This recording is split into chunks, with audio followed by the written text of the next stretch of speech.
7 heures du matin dans les eaux russes de la mer Caspienne. Le bateau des gardes frontières fonce sur une embarcation suspecte. Les braconniers ont pris la fuite à la vue du bateau des douaniers. Leur cargaison d'esturgeons et de caviar est trop précieuse pour s'arrêter à la première injonction. Les pêcheurs savent que leur bateau est moins puissant mais plus maniable que celui de leurs poursuivants.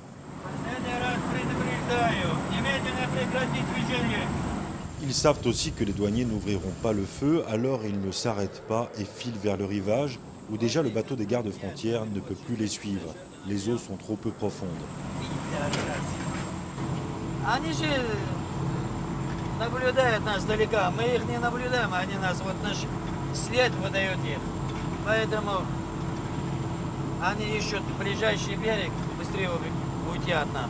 Les braconniers se réfugient souvent dans ce village de pêcheurs au bord de la mer Caspienne. Ici, la pêche est le seul revenu des habitants. Les hommes pêchent et les femmes vendent le poisson. Peu leur importe si les espèces sont menacées ou si la pêche est interdite. L'important, c'est de vendre, et cet esturgeon coûte ici 80 €, de quoi nourrir une famille pendant plusieurs semaines.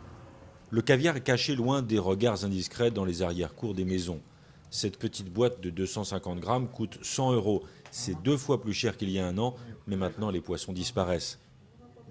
И рыбы нету, и икры нету, и не знаем, что дальше даже нам делать.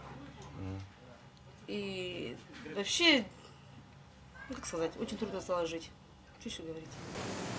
Sur le bateau des douaniers, un matelot aperçoit à tribord une autre embarcation suspecte qui bizarrement ne prend pas la fuite.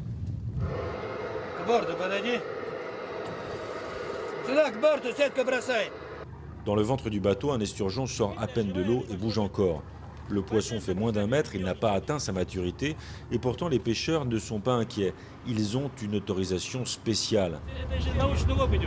C'est de la pêche scientifique, explique avec sérieux le capitaine du bateau.